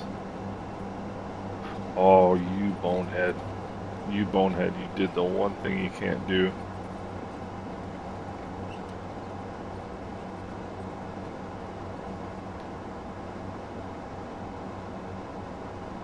I did the one thing you can't do, which is get into pitch mode. I'm so busy talking.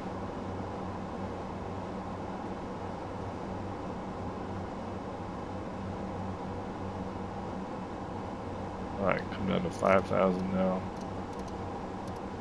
So busy flapping my gums.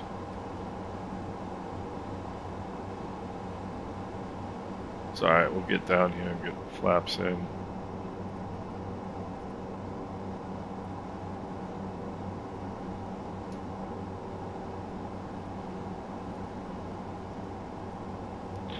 So that's downtown Vienna right there. So speed checks, flaps 15, 110, it's about 550 to 600 feet a minute with on the ILS glide slope. Right.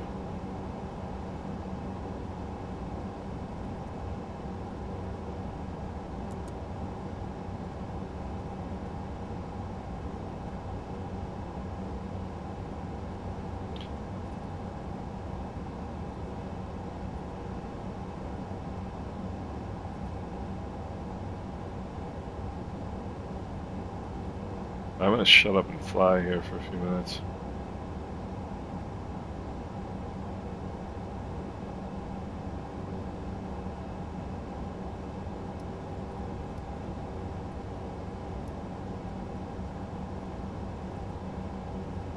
You'd be surprised to know that I don't really like talking.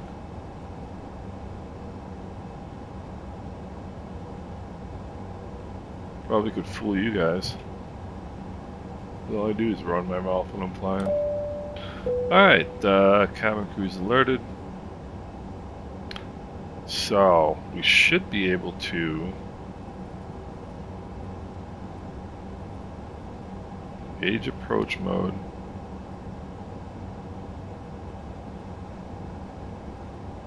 No, actually, I'm sorry, we need to go into heading mode. No. Vienna traffic, Austrian 906, a runway 16 vacator taxiing to the gates. Vienna traffic. I need to come back to the heading here, to LNAV. Just square the heading. Square the heading bug.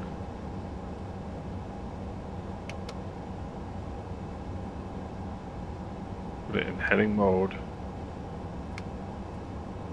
Wind traffic Austrian 4 Charlie Tango, is the status 166 miles. There we go. There we go, now we're set.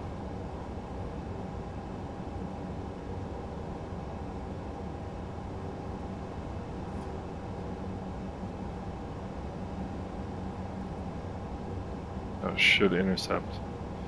Vienna traffic, Austrian 234, 12-mile left base runway 11, Vienna.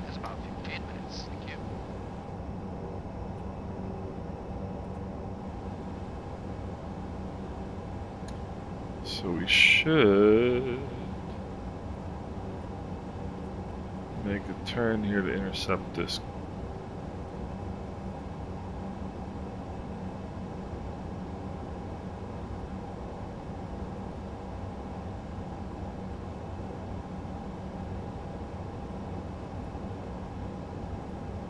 Please make the turn, please make the turn. Wind traffic Austrian 4 Charlie Tango is 4 miles from runway 16. Localizer captured.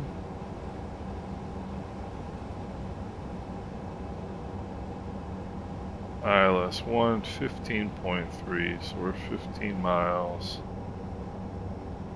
I don't know why it's snowing up there, but it is.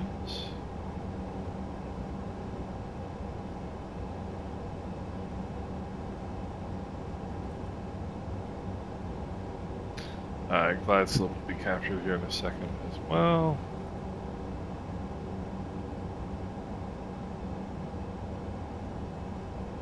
That's going to be kind of irritating if it's...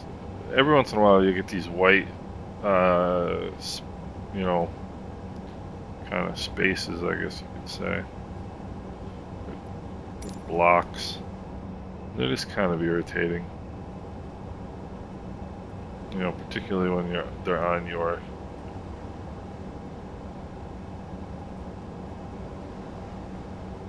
your flight path.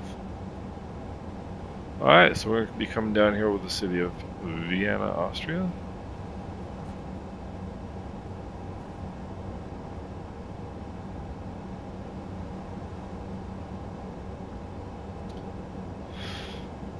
And the last thing I like to do before I land is take a quick look at the airport chart and see where I'm going to get off this runway. At least have an idea. So probably Alpha 8, and if I don't, then Alpha 6.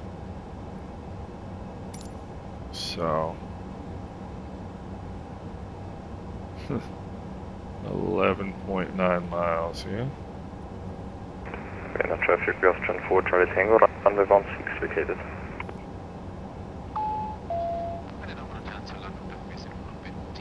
Alright. Ladies and gentlemen, for landing, we can request you to adjust the backers of your seats and turn the right position again and fold up your tables. Thank you.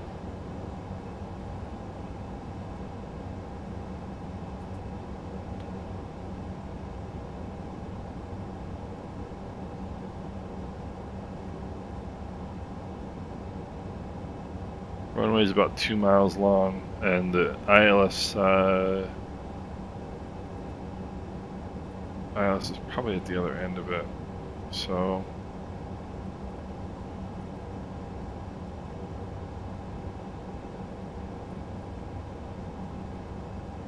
yeah, I don't understand why we're getting 9.6 here and 10 point whatever there. But Vienna traffic, Austrian 23410 mile final, runway 11, Vienna. Don't want to start slowing down too early because otherwise you'll be... Oh, look at the church, look at that. Oh my gosh, hold on. Let's be passengers here for a second. Look at this church right here, it's just gorgeous, look at it. Alright.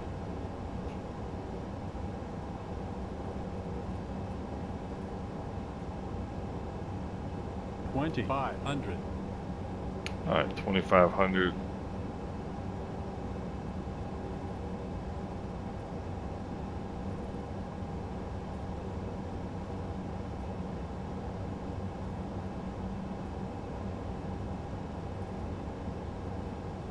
Looking good. Alright, speed checks. I'm gonna go gear down, flaps full.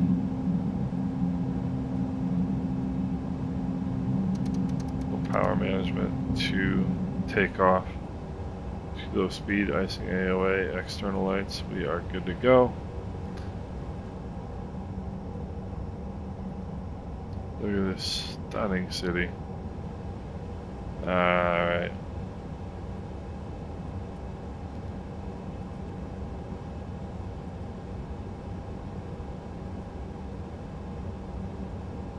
Vienna traffic, Austrian 234, 5 mile final, runway 11, Vienna. So at least the second or third time in this flight where I've screwed something up because I'm not paying attention.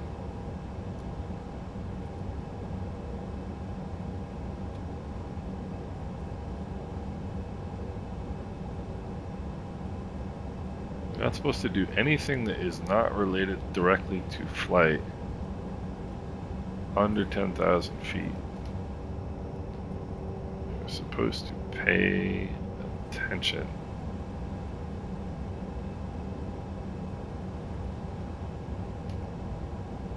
Alright. Right on glide slope, speed's a little bit high.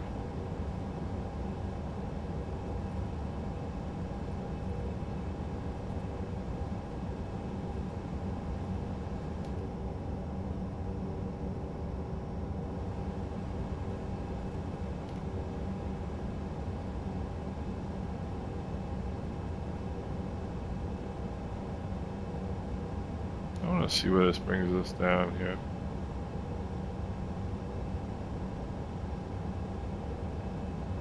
Alright, gear down 3 green flaps, indicating 30.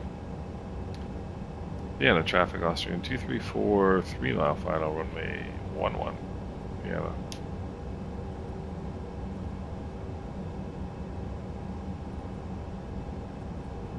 I can see the pappies, we got 2 white.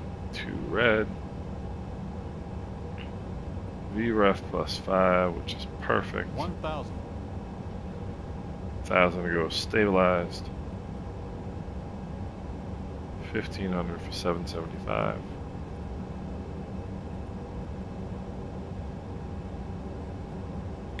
14 for 775. You'll be amazed at how low you really are when you hit minimums on an ILS approach. Watch this.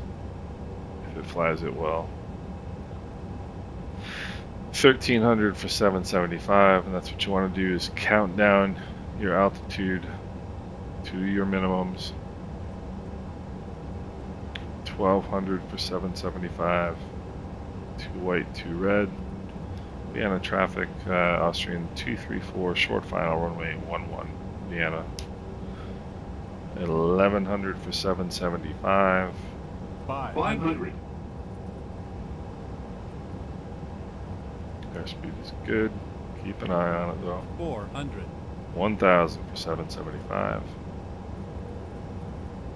Remember, the pappies are not always coincident with the ILS glide slope, so don't see those 3 red and think you're necessarily low. 300. 900 for 775. Approaching minimum.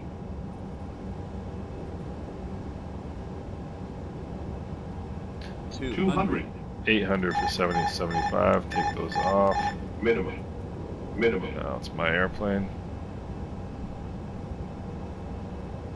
100.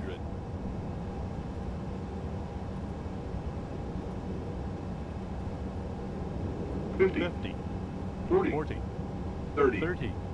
20. 10.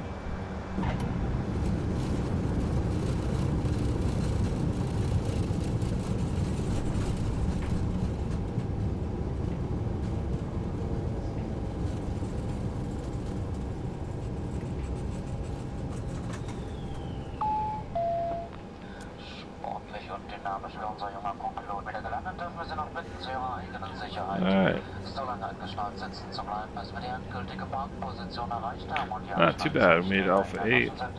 I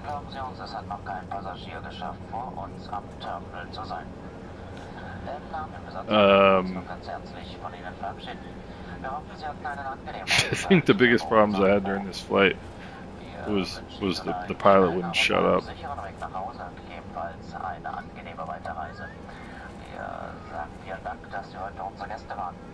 Schauen Sie auch bitte noch einmal nach, ob Sie nichts Persönliches hier bei uns an Bord vergessen, denn sonst können Sie es morgen auf eBay wieder ersteigern.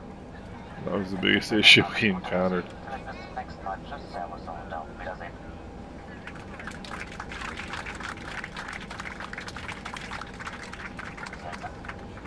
Welcome, ladies and gentlemen, for your own safety, please remain seated. Austria, Vienna traffic, Austrian 234 is clear, runway 11, Austria, Vienna.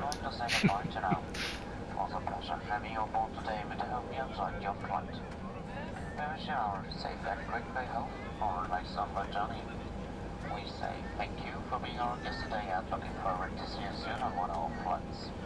All the best to you, take care, cheers and bye-bye. Und sollten Sie aus Ihrer Urlaubskasse noch nicht alles ausgegeben haben, so würden wir uns über einen kleinen Spendenbeitrag für unsere Hilfsorganisation der Harbor Lines freuen. Eine Spendenbox halten wir auch gerne beim Aussteigen bereit. Vielen Dank. Bring the flaps up here. It's a really cool airport.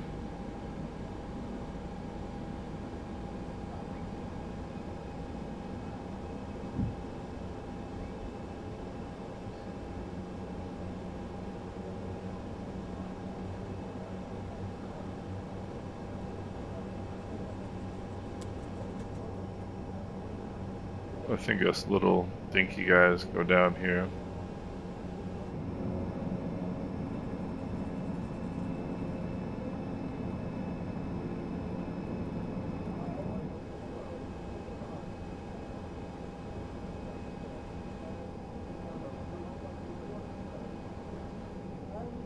Look at this.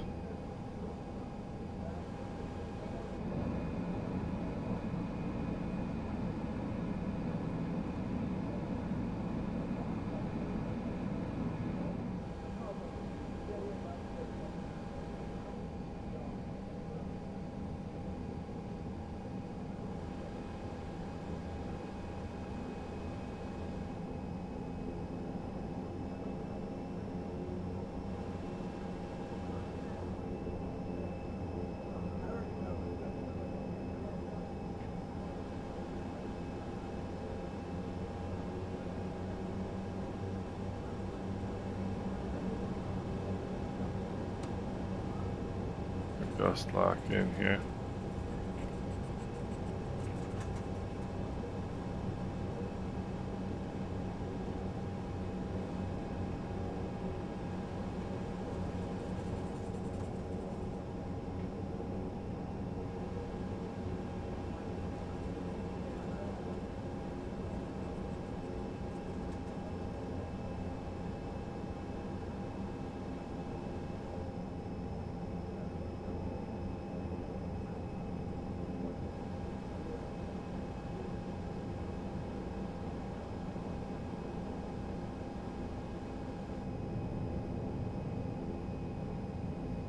And that looks like our parking spot right there.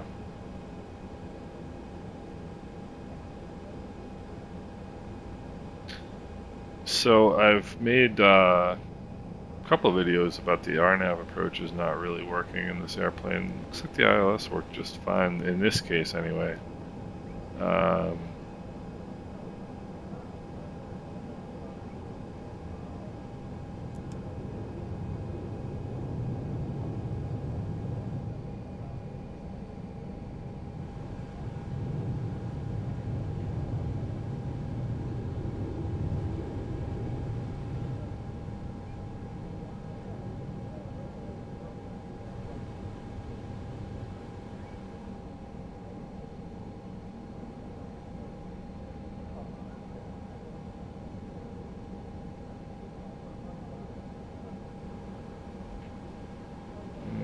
Okay, let's get ourselves slowed down here a little bit.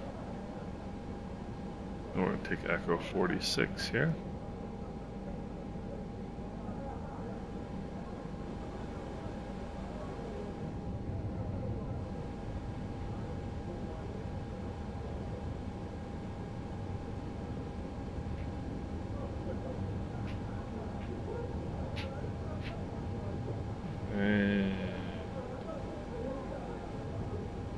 Ourselves to a nice halt here. So left engine can get shut down. There's the parking brake. Let's go. Wheel chocks. Ground power. Ground power is on. Turn these lights off. Beacon off. Fuel pump off. Let's let the people go. Alright.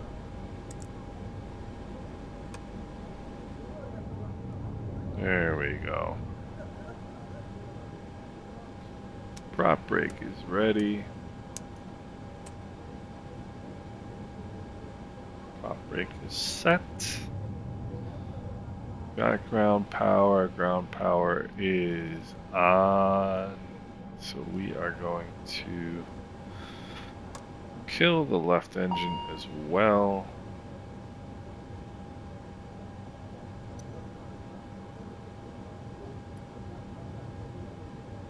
Okay. Yeah. So let everybody open up here. I don't think there's anything really left to turn off.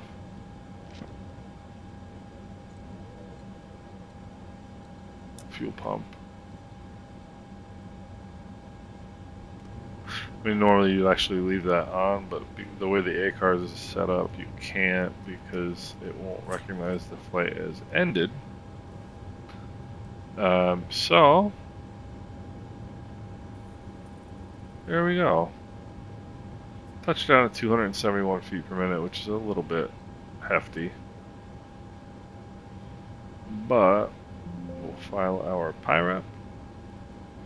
And another non-flown flight has been taken off the board. I think we did a pretty respectable job of it here in our little putt-putt. Gorgeous airport. Really like this airport. I've flown in here before, so I bought it earlier.